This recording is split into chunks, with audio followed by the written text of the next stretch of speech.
When the Minnesota Vikings landed USC wide receiver Jordan Addison at number 23 overall, all the Vikings fans were like, woo, there we go. Perfect compliment to Justin freaking Jefferson. Hey, the defense may give up 49, but we're going to score 50 points every single game. And you know what? Good head Levis, don't care. Don't care. Getting the long-term wide receiver 1B to Jefferson's 1A. Actually, no, Jefferson's 1. Who were kidding? And yes, I know. A lot of people are, the haters and losers are going to say, well, how can you be so happy with the fourth wide receiver off the board? Blah, blah, blah, blah, blah. So if you look at this board, now I love me some Jackson Smith and Jigba, Quentin Johnson, Zay, stud, but Addison there at 23. If you squint really hard, and that's really easy for me, this is all I see. And I know it's so weird to talk junk about Jalen Reagor because, man, I'm on your team. But, yeah. Anyways. But the analysts absolutely love and adored Jordan Addison to the Vikings and wanted to run through. And yeah, sometimes the national media jabroni haircuts get it right. Kind of weird. But NFL Next Gen stats. So top production scores among wide receivers since 2019 draft. Devontae Smith, 99. Jamar Chase, 97. Perhaps you've heard of them. Jamison Williams, Gamble, 91. And Justin friggin' Jefferson, 90. Jordan Addison, 91. Now, I don't know what this means, but people much smarter than you and I say that, hey, beep, bop, bop, bop, poop. Numbers-wise, Jordan Addison is an absolute monster coming in.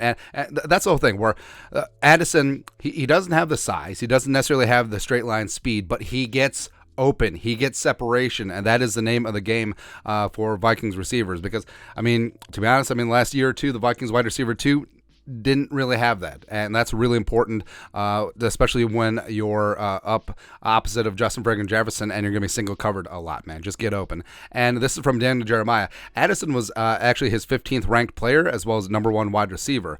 This is what DJ wrote.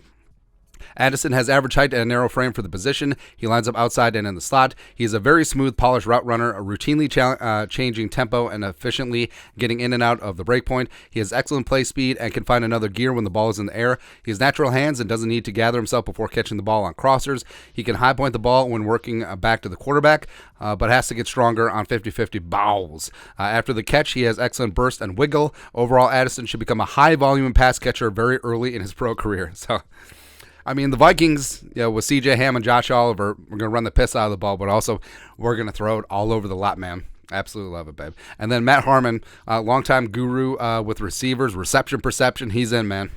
This is what he wrote.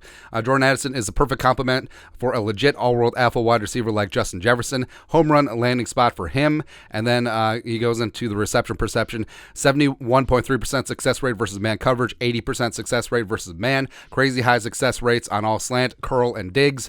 Perfect NFL flanker, slot receiver. And then it gets into this. I don't know what any of this means. This is like Portuguese and the hieroglyphics to me. Actually, I understand a little bit of Portuguese through jiu-jitsu. But anyways, I'm guessing this is good. Like, is this good? Seems good.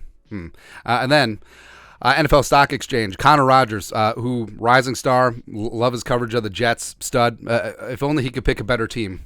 The goddamn Jets, the dumbest rivalry in sports history, the Vikings and the Jets. But this is what he said.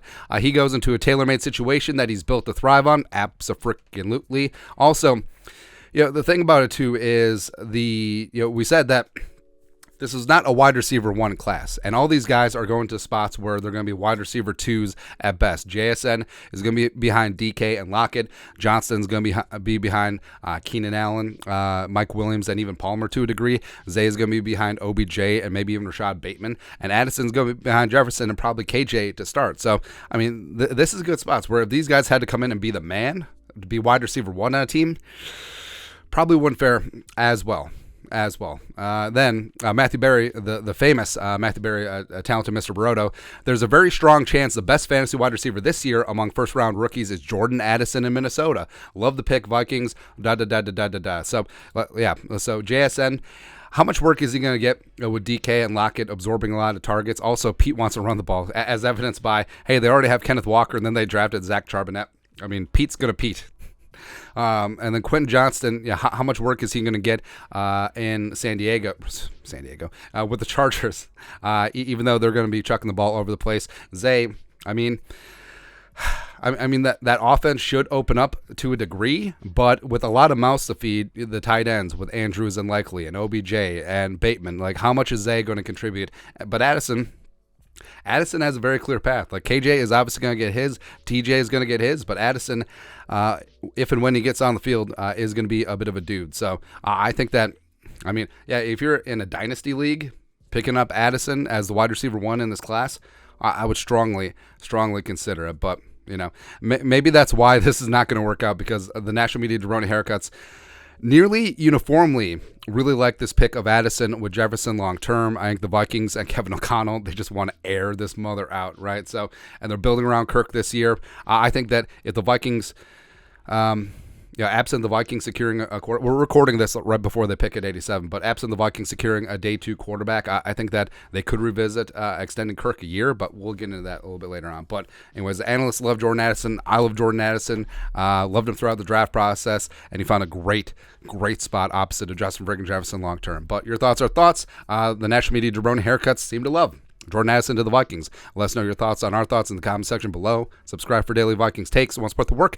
Put a little something in the Venmo. But to next time, Skull Production Value.